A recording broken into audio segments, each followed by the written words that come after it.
सब प्रेम से बोलो, लक्ष्मी नारायण भगवान की जय, राधा कृष्ण भगवान की जय। आप सभी का जय मां कंजक चैनल में हार्दिक स्वागत है। आज मैं आपको सुनाने जा रही हूँ श्रावण मास में शनिवार को किए जाने वाले व्रत की कथा।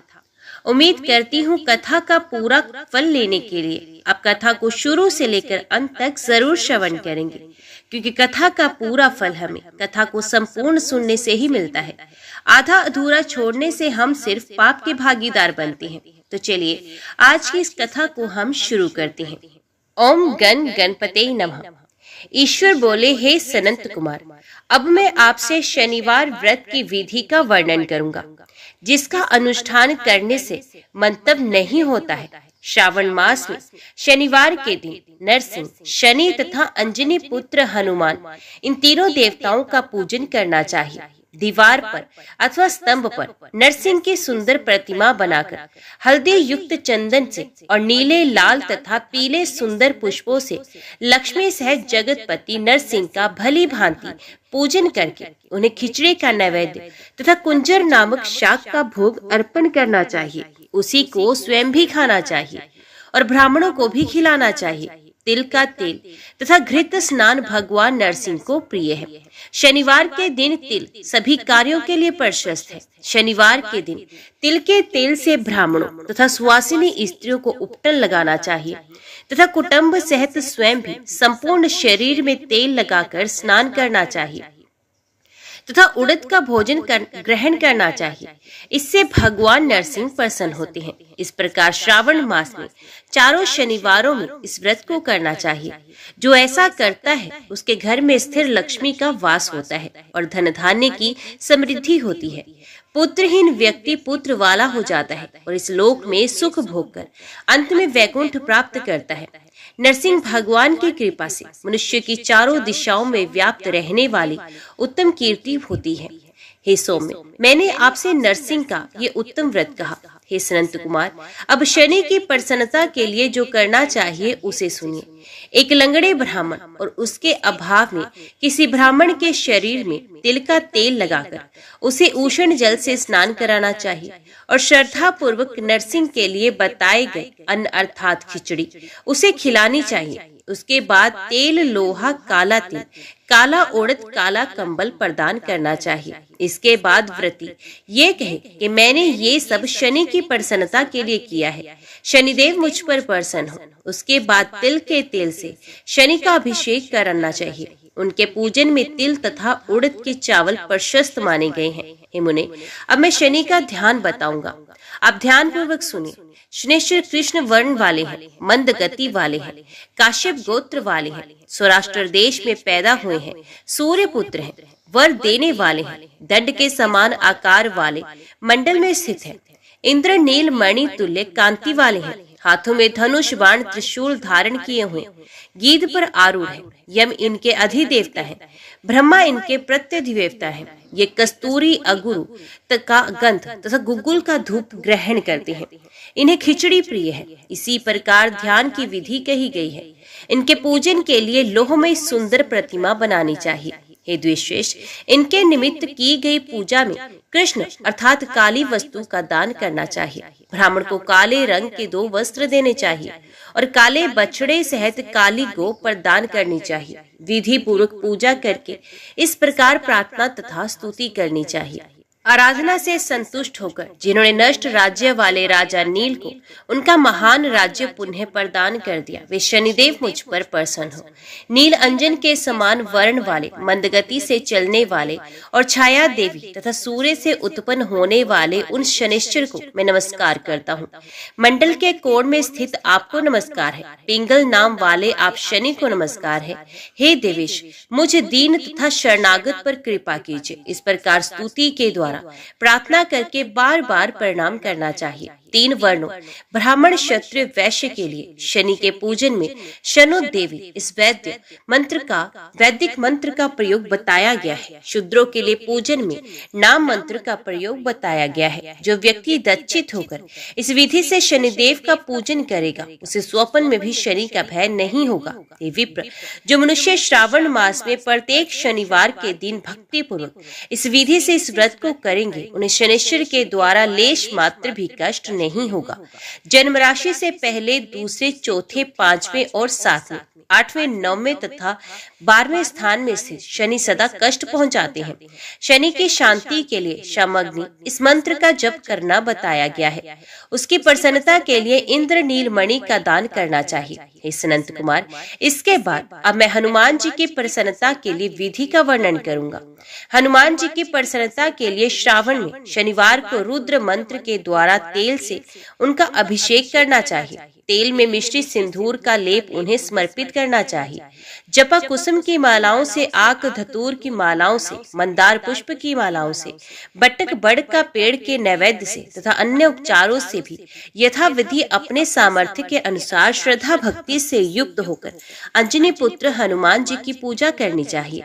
इसके बाद बुद्धिमान को चाहिए कि हनुमान जी की प्रसन्नता के लिए उनके 12 नामों का जप करे। हनुमान, अंजनी सुत, वायुपुत्र, महाबल, रामेष्ट, फाल्गुन सखा, पिंगाक्ष, अमित विक्रम, उदित क्रमण, सीता शोक विनाशन, लक्ष्मण प्राण दाता और दश ग्रीव दप्रहा, ये 12 नाम है। जो मनुष्य प्रातः काल उठकर इन 12 नामों को पढ़ता है उसका अमंगल नहीं होता है और उसे सभी संपदा सुलभ प्राप्त हो जाती है। इस प्रकार श्रावण मास में शनिवार के दिन वायुपुत्र हनुमान जी की आराधना करके मनुष्य वज्र तुल्य शरीर वाला, निरोग तथा बलवान हो जाता है।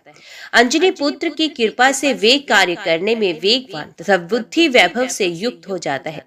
उसके बाद शत्रु नष्ट हो जाते हैं, मित्रों की वृद्धि होती है, वे वीरशाली तथा कीर्तिमान हो जाता है। यदि साधक हनुमान जी के मंदिर हनुमत कवच का पाठ करे तो वे अणिमा आदि 8 सिद्धियों का स्वामित्व प्राप्त करता है और यक्ष, राक्षस तथा वैताल उसे देखते ही कंपित तथा भयभीत होकर वेग पूर्वक 10 दिशाओं में भाग जाते हैं। हे सत्तम, शनिवार के दिन पीपल के वृक्ष का आलिंगन तथा पूजन करना चाहिए। शनिवार को छोड़कर अन्य किसी दिन पीपल के वृक्ष का स्पर्श नहीं करना चाहिए। शनिवार के दिन उसका आलिंगन सभी संपदाओं को प्राप्त कराने वाला होता है। प्रत्येक मास में 7 वारों में पीपल का पूजन फलदायक है, किंतु श्रावण में ये पूजन अधिक फलप्रद है। पुराणों के अनुसार शनि देव का एक नाम कृष्ण भी है। ये नाम स्वयं उन्हें भगवान श्री कृष्ण ने ही दिया था, क्योंकि वे भगवान श्री कृष्ण के परम भक्त थे। सकंद पुराण के काशी खंड में एक वृतांत आता है कि छाया पुत्र शनिदेव ने अपने पिता भगवान सूर्यदेव से एक प्रश्न किया कि हे पिता, मैं ऐसा पद प्राप्त करना चाहता हूँ जिसे आज तक किसी ने भी प्राप्त ना किया हो। हे पिता, आपके मंडल से मेरा मंडल 7 गुना बड़ा हो, मुझे आपसे अधिक 7 गुना शक्ति प्राप्त हो, मेरे वेग का कोई भी सामना ना कर पाए, चाहे वे देव हो, असुर हो, दानव हो या सिद्ध साधक ही क्यों ना हो। आपके लोक से मेरा लोक 7 गुना ऊंचा है। दूसरा वरदान मैं ये प्राप्त करना चाहता हूँ कि मुझे मेरे आराध्य देव भगवान श्री कृष्ण के प्रत्यक्ष दर्शन हो तथा मैं भक्ति, ज्ञान, विज्ञान से परिपूर्ण हो सकूं। शनिदेव की ये बात सुनकर भगवान सूर्य प्रसन्न तथा गदगद हुए और उन्होंने कहा, हे पुत्र, मैं भी यही चाहता हूँ कि तू मेरे से भी 7 गुना अधिक शक्ति वाला हो। मैं भी तुम्हारे प्रभाव को सहन ना कर सकूं। इसके लिए तुम्हें तप करना होगा। तप करने के लिए तुम्हें काशी जाना होगा। वहां जाकर भगवान शंकर का घनघोर तप करना होगा और शिवलिंग की स्थापना करो तथा भगवान शंकर से मनोवांछित फलों की प्राप्ति करो। शनिदेव ने पिता की आज्ञा के अनुसार वैसा ही किया। भगवान शंकर की घोर तपस्या की। इस तपस्या से उनका शरीर पूर्ण रूप से जल गया। शनि की भक्ति को देखकर भगवान शिव बहुत ही प्रसन्न हुए और उनसे वरदान मांगने के लिए कहा। शनिदेव ने वरदान के रूप में मांगा कि वे चाहते हैं कि उनकी पूजा अपने पिता से अधिक हो। जिससे सूर्य देव को अपने प्रकाश का अहंकार टूट जाए। भगवान शिव ने शनि देव को वरदान दिया कि तुम नवग्रहों में श्रेष्ठ होगे और पृथ्वी लोक पर न्यायाधीश के रूप में तुम लोगों को कर्मों के अनुसार फल प्रदान करोगे। इसलिए आज भी भगवान शिव के वरदान के अनुसार भगवान शनि देव को न्यायाधीश के रूप में पूजा जाता है और सभी ग्रहों में उनका स्थान बहुत ऊंचा है। मोक्ष देने वाले एकमात्र शनि देव जी ही हैं। इसलिए आज के दिन जो भी मनुष्य इस व्रत को करता है या इस कथा का श्रवण करता है तो उन भक्तों पर शनि देव के साथ साथ हनुमान जी की कृपा भी प्राप्त होती है, क्योंकि शनि देव से परेशान मनुष्य इस दिन हनुमान जी की कथा को सुनने तथा भजन कीर्तन करने से उनकी सभी प्रकार के ग्रह बाधाएं साढ़े सती ढैया समाप्त हो जाती हैं और साथ ही साथ शनि देव जी की कृपा से भक्तों के रोगों से मुक्ति मिलती है। धन पुत्र आदि व्यापार में तरक्की हो और बुरा समय समाप्त हो जाता है, ऐसा हमारे पुराणों में वर्णित है। हे शनि देव महाराज, हे भगवान बजरंगबली, जो भी भक्तगण इस कथा को सुन रहे हैं तथा हुंकारा भर रहे हैं उनको सुख शांति समृद्धि प्राप्त हो। हे प्रभु, अपने भक्तों का कल्याण करना। तो प्रिय भक्तगणों, आइए श्रवण करते हैं दुख दारिद्र्य को दूर करने वाले शनि देव जी की कथा। किसी गांव में एक बहुत ही विद्वान ब्राह्मण रहता था। एक दिन रात्रि में उसने सपने में देखा कि एक नीला वस्त्र पहने हुए बहुत ही दिव्य पुरुष उसे कह रहा है कि हे ब्राह्मण देवता, मैं तुझे लगूंगा। अब देखिए, ये सपना उसे ब्राह्मण को रोज दिखाई देता। इससे वे परेशान हो गया और पतला होने लगा। उसका स्वास्थ्य बहुत ही गिरने लगा। एक दिन उसकी पत्नी ने कहा, देखिए जी, मैं आपको कितना अच्छे से खिलाती पिलाती हूँ, आपकी सेवा करती हूँ, मेवा मिश्री खिलाती हूँ, दूध मलाई खिलाती हूँ, अच्छा भोजन आहार पकाकर खिलाती हूँ, फिर भी आप इतने दुबले पतले क्यों होते जा रहे हैं? इसका क्या कारण है? प्रिय भक्तगणों, उस ब्राह्मण ने अपनी पत्नी से अपना सारा हाल बताया कि मेरे सपने में एक नीले कपड़े पहने हुए बहुत ही दिव्य पुरुष आते हैं और वे मुझसे कहते हैं, ब्राह्मण, हे ब्राह्मण देवता, मैं तुम्हें लगूंगा। अब यही सोचकर मुझे भूख प्यास नहीं लगती, मैं दुबला हो जा रहा हूँ। तब ब्राह्मणी ने कहा कि हे पतिदेव, मुझे लगता है कि आपको शनि भगवान के दर्शन होते हैं। आपके ऊपर शनि की दशा शुरू होने वाली है, इसलिए आपको वे सचेत कर रहे हैं। अवश्य ही वे शनि महाराज हैं। अब की बार जब दिखेंगे तो आप उनसे कहिए कि आप मुझे सिर्फ 1.25 पहर ही लगिए। प्रिय भक्तगणों, उसी दिन जब रात्रि होती है तो ब्राह्मण फिर से सो जाता है और उसके सपने में शनि भगवान दर्शन देते हैं और कहते हैं, ब्राह्मण देवता, आज मैं तुम्हें लगूंगा। तब ब्राह्मण ने कहा, हे भगवान, यदि आप लगना ही चाहते हैं तो लग जाइए, लेकिन ये बताइए भगवान, आप कितने दिनों के लिए लगोगे? तब शनिदेव ने कहा, ब्राह्मण, तुम्हारे ऊपर 7.5 शुरू होने वाली है, मैं तुम्हें 7.5 साल के लिए लगूंगा। तब ब्राह्मण ने कहा, क्षमा करो भगवान, इतना भारी तो मुझे झेला नहीं जाएगा, 7.5 साल तो बहुत है। भगवान तब शनिदेव बोले, अच्छा 5 वर्ष के लिए लगूंगा। तब ब्राह्मण ने कहा, शनि महाराज, ये भी मेरे लिए ज्यादा है। शनि भगवान बोले, तो ठीक है, 2.5 साल का लग जाओ। ब्राह्मण ने फिर मना कर दिया। तब शनिदेव कहने लगे, 1.25 पहर का लगूंगा तो ठीक रहेगा। प्रिय भक्तों, उसे 1.25 पहर की शनि की दशा लग गई। ब्राह्मण ने नींद से उठते ही अपनी पत्नी से कहा, देखो, मेरे 1.25 पहर की शनि की दशा लगी है, सो मैं जंगल जाकर समय बिताऊं। तुम मेरे खाने पीने का सारा सामान बांध दो और मेरे पीछे किसी से लड़ना मत, घर में बैठी रहना, बच्चों को भी कहीं मत जाने देना और इस 1.25 पहर में किसी को गाली भी मत सुनाना। ऐसा कहकर ब्राह्मण देवता अपने घर से जंगल की ओर चल दिए। जंगल में ब्राह्मण एक पीपल के पेड़ के नीचे बैठ गया और हनुमान जी का पाठ करने लगा। 1 पहर बीत गया तो ब्राह्मण ने सोचा, बाकी का समय तो रास्ते में ही बीत जाएगा। सो वे वहां से चल दिया और रास्ते में चलते हुए उसे एक सब्जी मंडी दिखाई दी। उसने सब्जी मंडी में से एक बड़ा सा कद्दू खरीद लिया। कद्दू खरीद के अपने चादर में लिपेट करके वहां से चल देता है। तभी रास्ते में शनि महाराज एक साधु का भेष बनाकर उसके पास आते हैं और कहते हैं, तुम्हारी चादर में क्या है? ब्राह्मण ने कहा, साधु महाराज, मेरे इस चादर में तो कद्दू है। साधु ने कहा, अच्छा कद्दू है तो दिखाओ। जब ब्राह्मण ने अपनी चादर को दिखाया तो आश्चर्यचकित रह गया, क्योंकि उसमें तो उस राज्य के राजा के बेटे का कटा हुआ सर था। ये देखते ही साधु महाराज, जो कि शनि देव थे, उस ब्राह्मण को लेकर राज दरबार में पहुंच गए और राजा से कहने लगे, महाराज, ये देखिए, ये दुष्ट दुराचारी आपके पुत्र की हत्या करके उसके सर को काट के अपनी चादर में लेकर घूम रहा था। इसे आप दंड दीजिए। प्रिय भक्तगणों, राजा ने जब सुना कि उस ब्राह्मण ने उसके पुत्र को मार दिया है, राजकुमार की हत्या कर दी है, तब राजा बहुत ही क्रोधित हुआ। उसने कहा, मुझे मत दिखाओ, मुझे ये सब देखा नहीं जाएगा। हे सैनिकों, तुम इसे तुरंत ले जाओ और इसे सूली पर चढ़ा दो।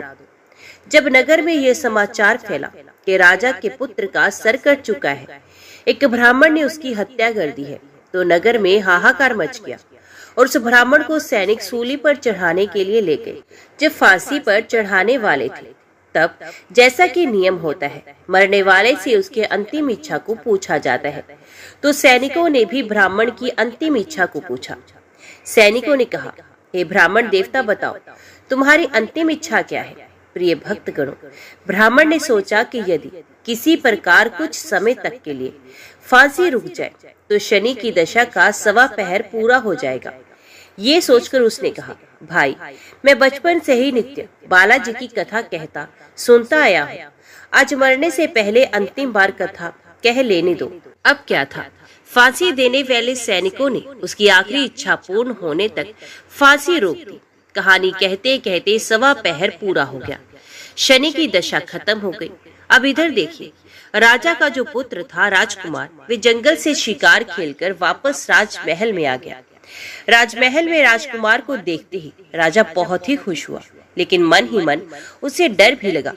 यदि उस निर्दोष ब्राह्मण को फांसी चढ़ा दिया गया तो ब्राह्मण हत्या का दोष लग जाएगा। अब क्या था, राजा ने 2 घुड़सवार को जल्दी से फांसी घर की तरफ दौड़ाया और ब्राह्मण को आदर सहित दरबार में आने का हुक्म दिया।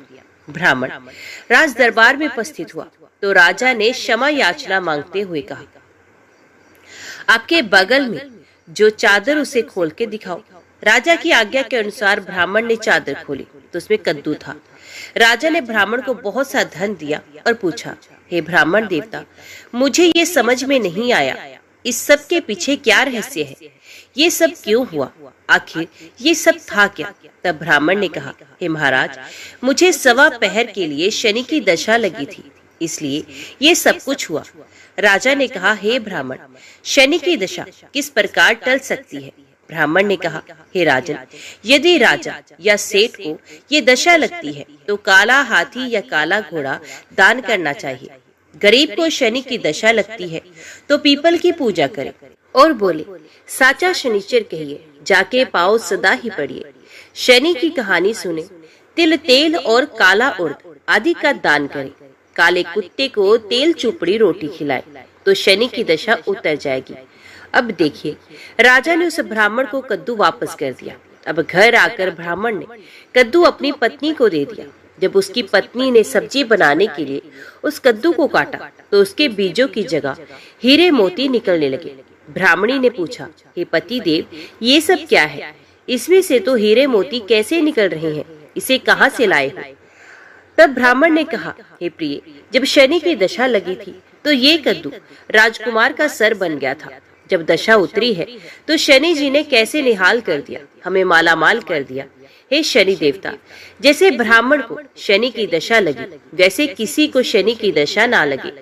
जैसे ब्राह्मण को धन दौलत मिला, वैसे सबको धन दौलत मिले, तथा कहानी कहते सुनते हुंकार भरते सबको मिले। सूर्यदेव के पुत्र भगवान शनिदेव को न्याय और कर्मों का देवता माना जाता है। शनि ग्रह अशांत हो जाए तो जीवन में कष्टों का आगमन शुरू हो जाता है, क्योंकि उनको काफी गुस्सेल ग्रह बताया गया है। शनि किसी के भी जीवन में उथल पुथल मचा सकते हैं। नवग्रहों में शनिदेव केवल उन्हीं लोगों को परेशान करते हैं जिनके कर्म अच्छे नहीं होते। जिन लोगों पर भगवान शनिदेव मेहरबान होते हैं उसे धन धान्य से परिपूर्ण कर देते हैं। ज्योतिष शास्त्र के मुताबिक शनिदेव एक ही राशि में 30 दिनों तक रहते हैं। हम शनि की पूजा करते हैं। शनिदेव के बारे में तो बहुत सी बातें कही और सुनी जाती हैं, लेकिन शनिदेव की पत्नी के बारे में बहुत कुछ नहीं कहा जाता। क्या आपको पता है कि शनिदेव की पत्नी कौन थी और किस तरह से उनका विवाह हुआ था? आइए धर्मशास्त्रों के मुताबिक हम जानने की कोशिश करते हैं कि शनिदेव का विवाह कब और कैसे हुआ था। धार्मिक मान्यता के अनुसार शनिवार का दिन उनको प्रसन्न करने के लिए विशेष महत्व रखता है। ऐसी भी मान्यता है कि अगर शनिवार के दिन शनिदेव के साथ ही उनकी 8 पत्नियों के नाम का जाप कर ले तो जीवन में बड़े से बड़े संकट भी टल जाते हैं। धर्मशास्त्रों में कहा गया है कि जो भी व्यक्ति शनिदेव की पत्नियों का नाम जप करता है उस पर भी शनिदेव अपनी कृपा बरसाते हैं। शनिदेव को उनकी पत्नी ने ही शाप दिया था। आज तक इस शाप ने शनिदेव का पीछा नहीं छोड़ा, जिसके कारण वे सर झुकाकर चलते हैं। जानते हैं कि शनिदेव की पत्नी और इस पौराणिक कथा के बारे में सुनने से पहले जाने कि शनिदेव की पत्नियां कितनी हैं और कौन है शनिदेव की 8 पत्नियां। धार्मिक मान्यताओं के अनुसार शनिदेव की कुल 8 पत्नियां हैं। ध्वजिनी, धामिनी, कंकाली, कलहप्रिया, कंटकी, तुरंगी, महिषी और अजा। कुछ जगहों पर नीलिमा को शनि की दूसरी पत्नी माना जाता है। नीलिमा शनि की शक्ति थी और उनके पास ब्रह्म की 5वें सर की ताकत थी। धामिनी एक गंधर्व कन्या थी। आइए अब जानते हैं शनिवार की कथा। वेद पुराणों में भी शनिदेव की कथा का जिक्र मिलता है। ब्रह्म पुराण के अनुसार शनिदेव श्री कृष्ण के बहुत बड़े भक्त थे। वे अपना ज्यादातर समय श्री कृष्ण की उपासना में ही बिताते थे। एक बार की बात है जब शनिदेव की पत्नी को संतान पाने की इच्छा हुई।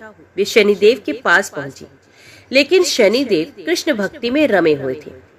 पत्नी की कोशिशों के बाद भी शनिदेव का ध्यान भंग नहीं हुआ। कोशिशों के बाद भी ध्यान भंग ना हुआ तो शनिदेव की पत्नी को बहुत गुस्सा आया और उन्होंने क्रोध में ही शनिदेव को श्राप दे दिया। पत्नी ने कहा श्राप देते हुए कि आज के बाद जिस व्यक्ति पर शनिदेव की दृष्टि पड़ेगी वे तबाह हो जाएगा। जब शनिदेव ध्यान से जागे तो उन्हें अपनी भूल का आभास हुआ। पत्नी से क्षमा भी मांगी, लेकिन शनिदेव की पत्नी के पास शाप को निष्फल करने की कोई शक्ति नहीं थी। इसी घटना के बाद से शनिदेव अपना सर नीचे करके चलने लगे, जिससे उनकी दृष्टि से किसी का भी बिना बात के विनाश न हो। भगवान शनि के कोप से बचने के लिए सूर्योदय से पहले उठकर व्रत रखने का संकल्प लें। शनिवार के दिन उनकी प्रतिमा पर काले तिल और तेल को चढ़ाएं।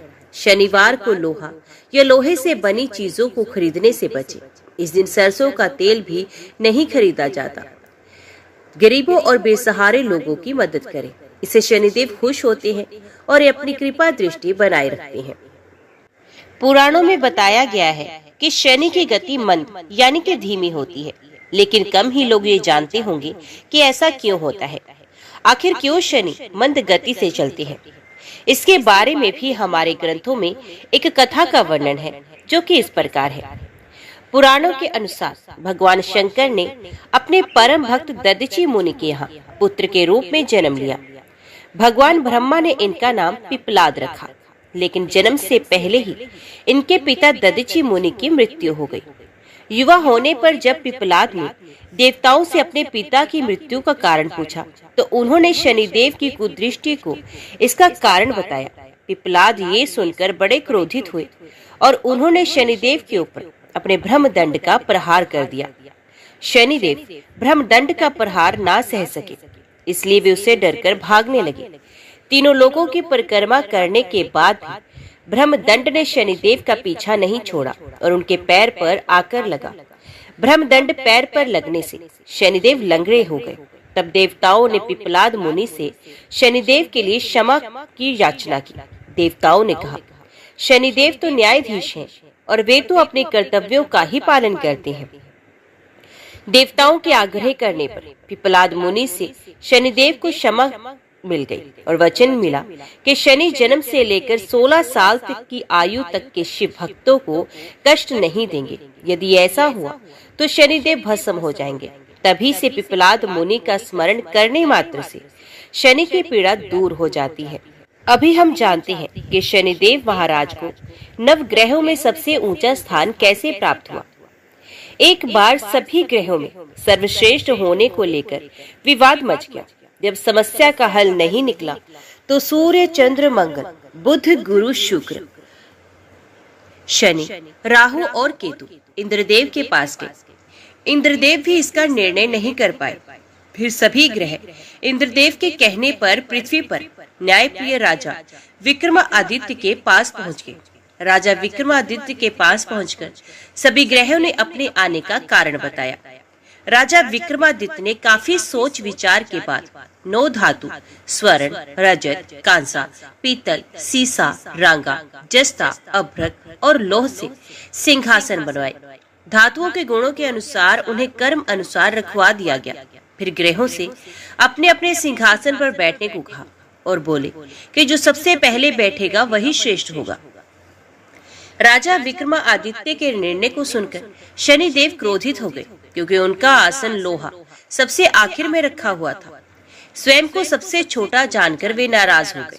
शनिदेव ने चेतावनी के अंदाज में कहा कि राजा, आपने मेरा अपमान किया है। आप मेरी शक्तियों से परिचित नहीं हैं।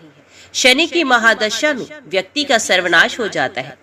शनिदेव क्रोध में राजा की सभा में से चले गए। लेकिन कुछ दिन बाद राजा विक्रमादित्य पर शनि की दशा शुरू हो गई। शनिदेव घोड़ों का व्यापारी बनकर उनके राज्य में आए। राजा विक्रमादित्य उनके घोड़े खरीदने का आदेश देने लगे।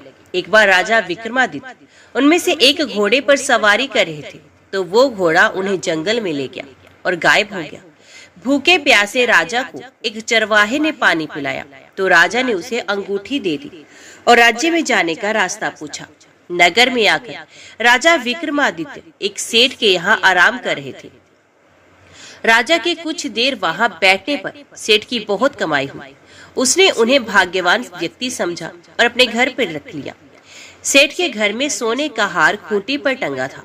सेठ घर से बाहर गया तो एक आश्चर्यजनक घटना घटी। अचानक ही हार गायब हो गया। सेठ ने राजा पर चोरी का इल्जाम लगा दिया और नगरी के राजा ने राजा विक्रमादित्य के हाथ पैर कटवा दिए। एक तेली को राजा विक्रमादित्य की दशा पर दया आ गई। इसके बाद राजा विक्रमादित्य पर शनि की महादशा खत्म हो गई। वर्षा ऋतु में वे मल्हार गा रहे थे। उस राज्य की राजकुमारी मनभावनी ने राजा के मेघ मल्हार सुनकर मोहित हो गई और उसे विवाह करने की जिद करने लगी। राज्य के राजा ने बेटी के विवाह राजा विक्रमादित्य से करवा दिया। वे दोनों तेली के घर में रहने लगे। एक रात शनिदेव ने राजा विक्रमादित्य को स्वप्न में दर्शन दिए और कहा कि तुमने मुझे सबसे छोटा होने का प्रमाण दिया था, देख लिया। तब राजा विक्रमादित्य ने शनिदेव से क्षमा मांगी और कहा कि उनके जैसा दुख किसी को न दे। शनिदेव ने कहा कि जो उनकी कथा का श्रवण करेगा और व्रत को रखेगा उसे शनि की दशा में कोई दुख नहीं होगा। शनिदेव ने राजा विक्रमादित्य के हाथ और पैर वापस कर दिए। शनिदेव के चमत्कार से सेठ का हार भी वापस अपनी जगह पर लौट आया। सेठ की सारी बात पता चली तो उसने अपनी बेटी श्रीकंवरी का विवाह भी राजा विक्रमादित्य से ही कर दिया। राजा विक्रमादित्य अपनी 2 पत्नियों मनभावनी एवं श्रीकंवरी के साथ अपने राज्य पर लौट आए। राजा विक्रमादित्य पूरे राज्य में घोषणा की कि शनिदेव ही सब ग्रहों में सर्वश्रेष्ठ है। शनिवार को शनिदेव की पूजा, कथा और व्रत करने वालों पर वे प्रसन्न होते हैं। शनिदेव के जन्म कथा में उनके दायित्वों और कर्तव्य के प्रति निष्ठा, इसके साथ ही लोगों से इनकी अपेक्षा का संकेत मिलता है। इसके अलावा शनिदेव के व्यक्तित्व के विकास की भी झलक मिलती है। इसलिए शनिदेव की जन्म कथा को सभी को सुनना चाहिए। भगवान शनिदेव की जन्म कथा का धार्मिक ग्रंथों में अलग अलग वर्णन है। कुछ ग्रंथों में शनिदेव का जन्म ज्येष्ठ माह की अमावस्या के दिन, तो कुछ ग्रंथों में शनिदेव का जन्म भाद्रपद शनि अमावस्या के दिन माना जाता है। वही कैलेंडर में अंतर में दक्षिण भारत में ये वैशाख अमावस्या के दिन ही मना लिया जाता है। एक कथा के अनुसार शनिदेव का जन्म ऋषि कश्यप के अभिभाव कतव यज्ञ से हुआ था, लेकिन स्कंद पुराण में शनिदेव के पिता का नाम सूर्य और माता का नाम छाया बताया गया है। शनिदेव की माता का नाम स्वर्णा भी बताया जाता है। आइए जानते हैं पूरी कथा।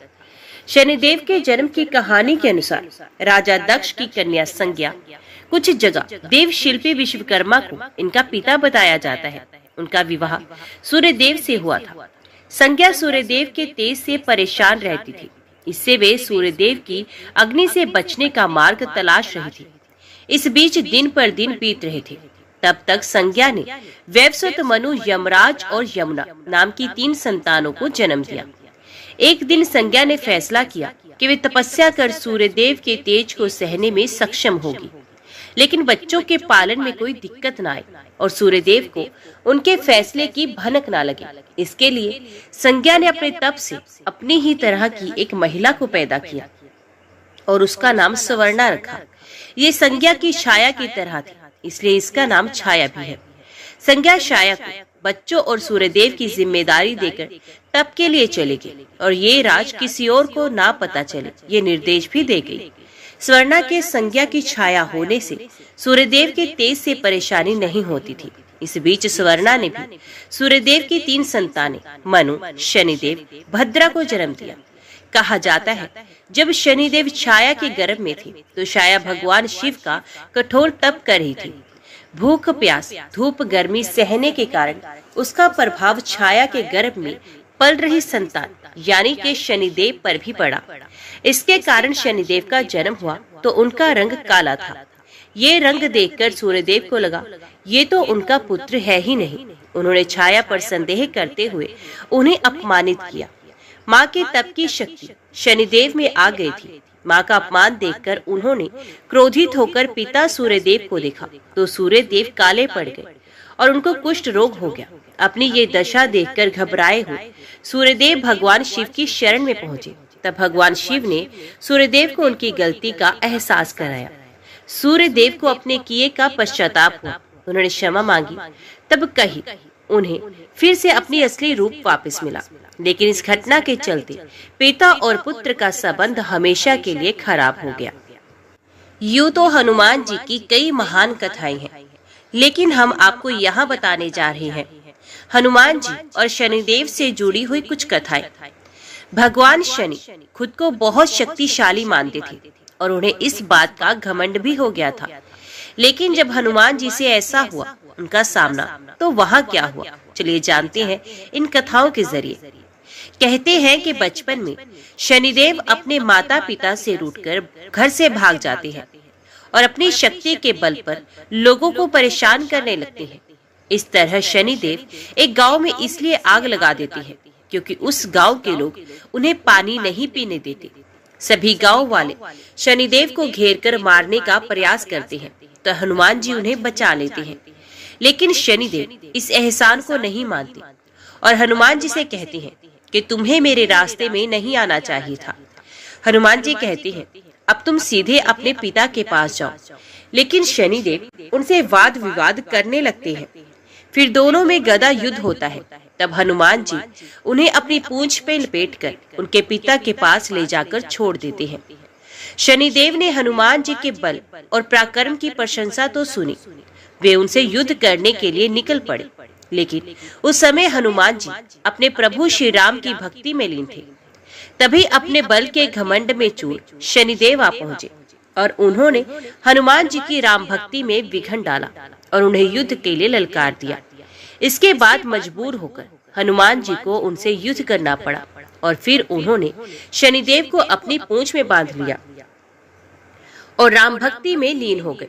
शनिदेव ने बहुत प्रार्थना की, तब उन्होंने शनिदेव को मुक्त किया और फिर घायल शनिदेव को देखकर हनुमान जी को दया आ गई, तो उन्होंने पीड़ा से मुक्त करने के लिए उनके घाव के लिए सरसों का तेल लिया, जिसे लगाकर शनिदेव को आराम मिला। दूसरी कथा के मुताबिक एक बार अहंकारी लंकापति रावण ने शनिदेव को कैद कर लिया और उन्हें लंका में एक जेल में डाल दिया। जब तक हनुमान जी लंका नहीं पहुंचे तब तक शनिदेव उसी कैद में पड़े रहे। जब हनुमान सीता मैया की खोज में लंका में आए, तब माँ जानकी को खोजते खोजते उन्हें भगवान शनिदेव जेल में कैद मिले। हनुमान जी ने तब शनि भगवान को कैद से मुक्त करवाया। मुक्ति के बाद उन्होंने हनुमान जी का धन्यवाद किया और उनके भक्तों पर विशेष कृपा बनाए रखने का वचन दिया। एक दूसरी कथा के अनुसार गुजरात के भावनगर में स्थित सारंगपुर गांव में कष्टभंजन हनुमान मंदिर अकेला ऐसा मंदिर है जहां बजरंग बली के पैर के नीचे शनिदेव बैठे हैं। खास बात तो ये है कि यहाँ शनिदेव नारी रूप में विराजे हैं। यहाँ की कथा के अनुसार एक बार शनिदेव का धरती पर कोप इतना बड़ा कि सभी परेशान होने लगे। तब लोगों ने हनुमान जी की शरण ली। सभी ने हनुमान जी से प्रार्थना की कि हे प्रभु, हमें बचा लीजिए। हनुमान जी को जब ये ज्ञात हुआ कि शनि उनके भक्तों को परेशान कर रहे हैं, तो वे क्रोधित हो गए। क्रोध में उन्होंने अपनी गदा उठाई और गदा लेकर शनिदेव को खोजने लगे। शनिदेव को जब इस बात का पता चला तो वे घबरा गए और समझ गए कि अब तो मुझे कोई नहीं बचा सकता। उन्हें छुपने का कोई उपाय समझ में नहीं आया, तो उनसे बचने के लिए शनिदेव ने तुरंत ही स्त्री का रूप धारण कर लिया। शनिदेव जानते थे हनुमान ब्रह्मचारी है और वो कभी किसी स्त्री पर हाथ नहीं उठा सकते, इसलिए वे स्त्री रूप धारण करके उनके चरणों में बैठ गए और हनुमान जी के समक्ष क्षमा याचना करने लगे। हनुमान जी नारी रूप शनि पर हाथ नहीं उठाते थे, इसलिए उन्होंने शनिदेव को क्षमा कर दिया। तभी से वे वहां उनके चरणों में बैठे हैं। मान्यता के अनुसार एक बार शनिदेव हनुमान जी के पास आते हैं और कहते हैं कि मैं आपको सावधान करने आया हूँ कि कृष्ण लीला के समापन के बाद कलयुग का प्रारंभ हो चुका है। इस कलयुग में देवता धरती पर नहीं रह सकते, क्योंकि जो भी धरती पर है उस पर मेरी साढ़े सती का असर होगा, इसलिए आप पर भी इसका प्रभाव प्रारंभ होने वाला है। इस पर हनुमान जी कहती हैं, जो भी देवता या मनुष्य राम के शरण में रहता है उस पर तो काल का भी प्रभाव नहीं रहता, इसलिए आप मुझे छोड़कर कहीं और जाइए। इस पर शनिदेव कहते हैं कि मैं सृष्टिकर्ता के विधान के आगे विवश हूँ। आपके ऊपर मेरी साढ़े सती अभी से प्रभावी हो रही है, इसलिए आज और अभी मैं शरीर पर आ रहा हूँ, इसे कोई टाल नहीं सकता। तब हनुमान जी कहते हैं, ठीक है, आ जाइए, परंतु ये बताइए कि मेरे शरीर पर कहाँ आ रहे हैं। तो इस पर शनिदेव बड़े गर्व से कहते हैं कि 2.5 साल आपके सर पर बैठकर आपकी बुद्धि को विचलित करूंगा, अगले 2.5 साल पेट में रहकर आपके शरीर को अस्वस्थ करूंगा और अंतिम 2.5 साल पैर पर रहकर आपको भटकाता रहूंगा। इतना कहकर शनिदेव हनुमान जी के माथे पर बैठ गए। माथे पर बैठते ही हनुमान जी को खुजली आई, तो उन्होंने एक पर्वत उठाकर अपने माथे पर रख लिया। तब उस पर्वत से दबकर घबरा गए शनिदेव और बोले, ये क्या कर रहे हो आप? ये सुनकर हनुमान जी ने कहा, क्या आप अपना काम कीजिए, मुझे मेरा काम करने दीजिए। मैं अपने स्वभाव से विवश हूँ, मैं इसी प्रकार खुजली मिटाता हूँ।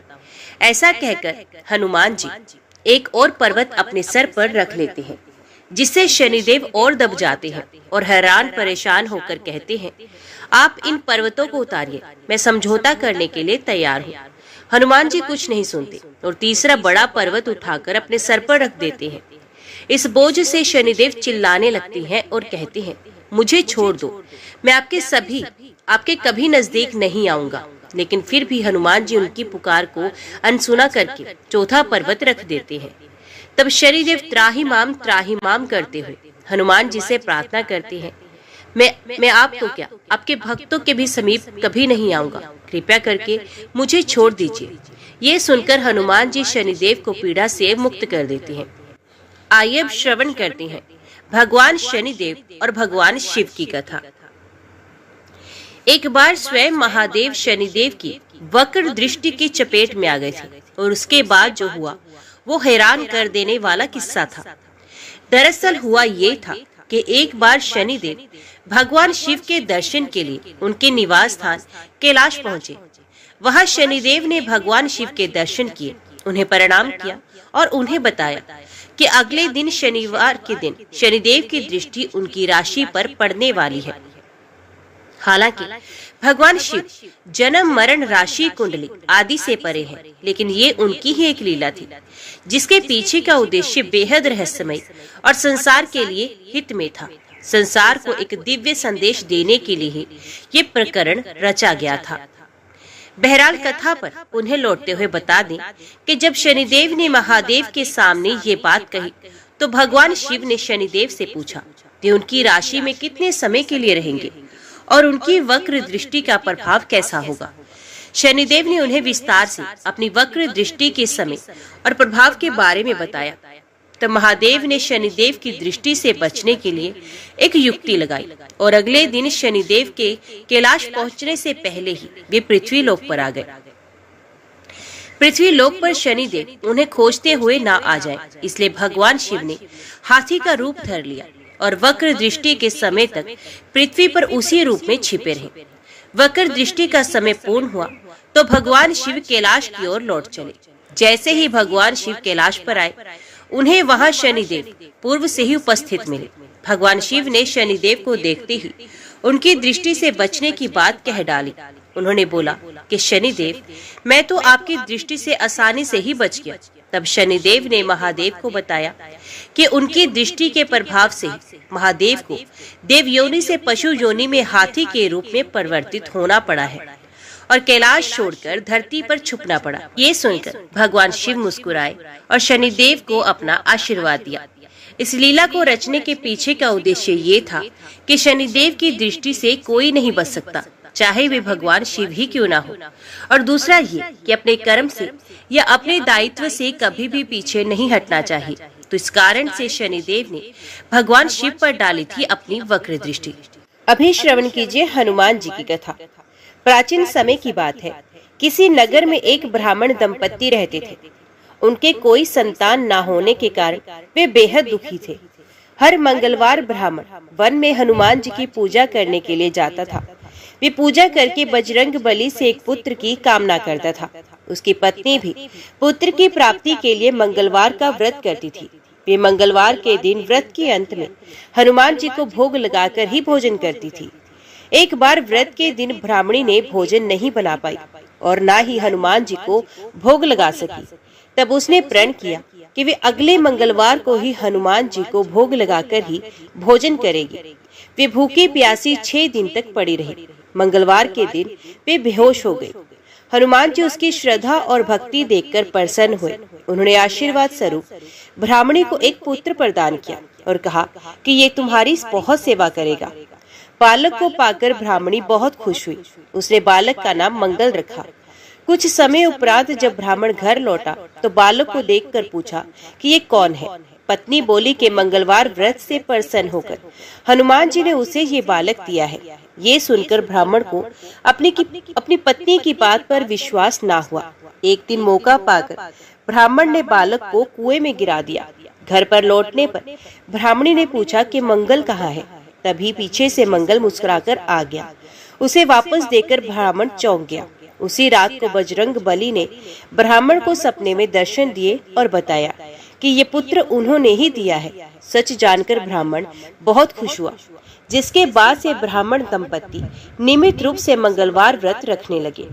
मंगलवार का व्रत रखने वाले मनुष्य पर हनुमान जी की अपार कृपा होती है। तो बोलिए हनुमान जी महाराज की जय, शनिदेव भगवान की जय। आज के वीडियो में इतना ही। उम्मीद करती हूँ वीडियो आपको पसंद आई होगी। वीडियो पसंद आई हो तो वीडियो को लाइक और चैनल को सब्सक्राइब जरूर कीजिएगा। कमेंट बॉक्स में जय शनिदेव लिखकर अपनी हाजिरी लगाना ना भूलेगा। तो मिलते हैं अगली कथा अगली वीडियो के साथ। तब तक के लिए देखते व सुनते रहिए। जय मां कंजक, जय माता दी।